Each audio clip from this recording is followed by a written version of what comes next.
Hey everyone, and welcome back. So today we're going to be reviewing Dr. Fetus's Mean Meat Machine on the Nintendo Switch. Now at its heart, this game is a falling puzzle matching game, and it released on June 22nd of 2023.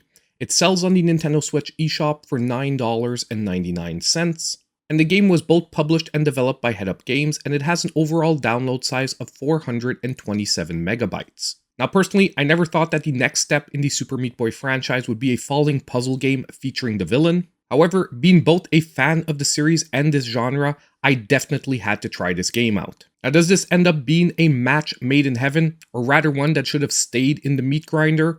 Well, that's what we'll figure out today. Now just remember, as we jump into the review, to subscribe to the channel if you aren't already and hit that like button.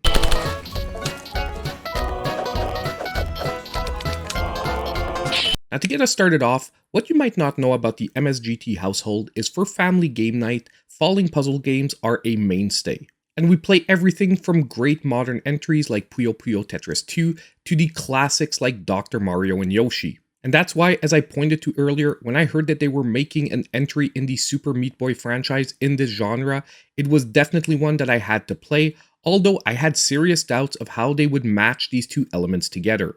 Now storyline-wise, it's just as kooky and outlandish as we're used to from the Super Meat Boy franchise, where basically Dr. Fetus has decided to make a clone of Super Meat Boy. Unfortunately, his cloning process doesn't exactly go as planned, and the clones have, let's just say, some faults with them. So Dr. Fetus, being Dr. Fetus, he decides to put them through a process of natural selection, throwing them into different grinding machines and seeing which clones survive. And by using samples from those surviving clones to eventually get the perfect clone of Super Meat Boy. Now the various cutscenes that you'll get throughout the game are just what you would expect from the Super Meat Boy series. They are very well animated and, just as usual, filled with humorous moments. Although this is not necessarily a game that you'll play for the storyline, it nonetheless is a nice little addition.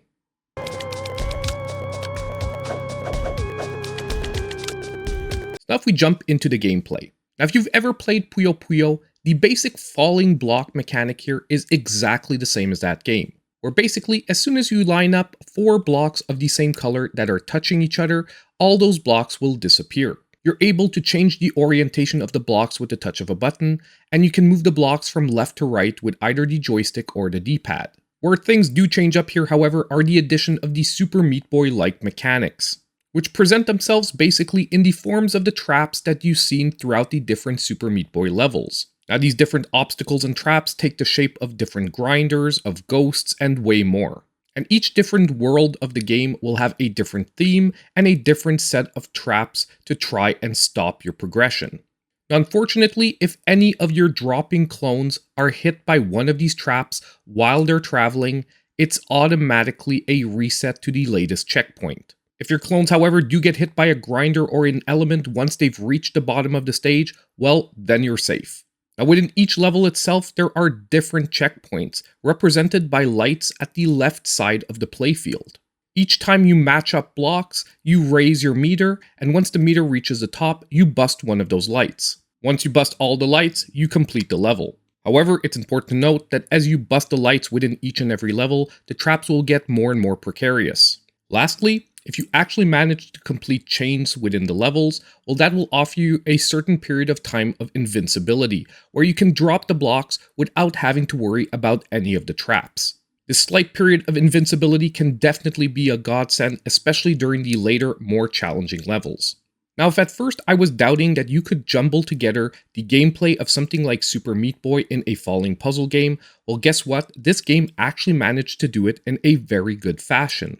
And even though it took a slight period of adjustment at first, after a little while, it felt so weird how this game actually felt like a Super Meat Boy game. Really adding in that level of pressure and precision that the series is known for into a totally different gameplay style. They've even managed to reproduce boss fight levels that, to me, actually feel the most like a Super Meat Boy level. Now, I am going to warn you, however, if you're used to those laid-back falling puzzle games, this will not be the game for you, because it gets very real very fast. However, at the same time, that challenge level for me had that incredible addictive factor to it, and once I started a challenging level, I just couldn't put down the controller till I finished it. Now, the game offers over 100 levels, and trust me, you'll be dying a lot here. but that also means that your playtime will vary a lot, but most likely you'll have hours of fun here.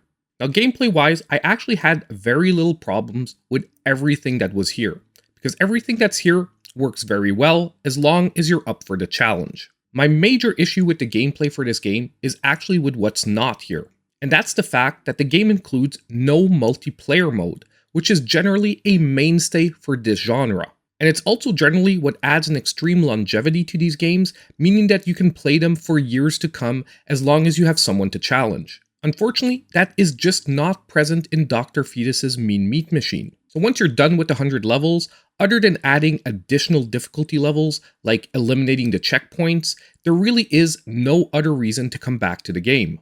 And although implementing a multiplayer mode in this style of gameplay would have been more challenging, I can at least think of 1 or 2 ways it could have been done. So overall, as I mentioned, everything that's here gameplay-wise is good, however, it really does feel like a big part of the puzzle is missing.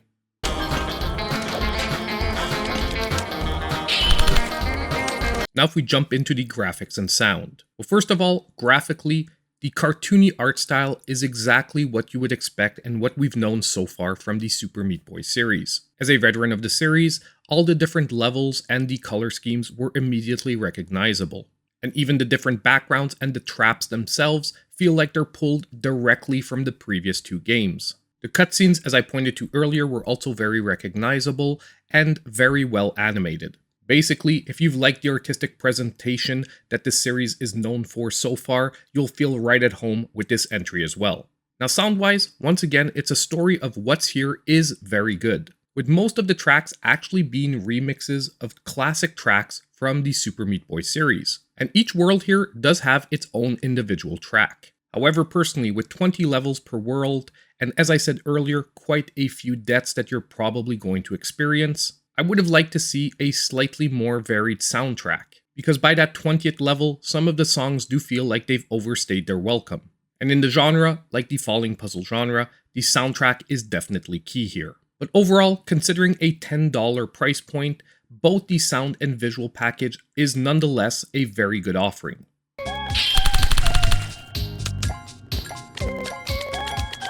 Now we get to the verdict, and if this is one of the first reviews of mine that you're watching, my full review scale is available just down below. And now today, in the case of Dr. Fetus's Mean Meat Machine on the Nintendo Switch, I'll be giving it a 7, putting it on the low end of a good game. Overall, when I started out, I was very doubtful of the combination of the Super Meat Boy series and the falling puzzle genre, but after playing through the game, you know what, I had a ton of fun, and it really did feel like it fit into the series.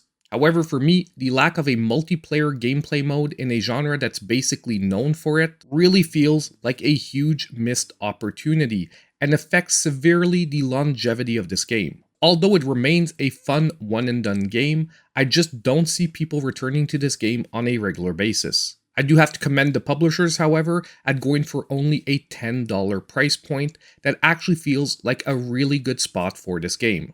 Now let me know what you thought of today's review, and are you going to be picking up Dr. Fetus's Mean Meat Machine on the Nintendo Switch? And don't forget, on the way out, if you did like the review, hit that like button, subscribe to the channel if you aren't already, and click on that notification bell so you know when all my future content comes out. And as usual, I hope I'll see you in my next video.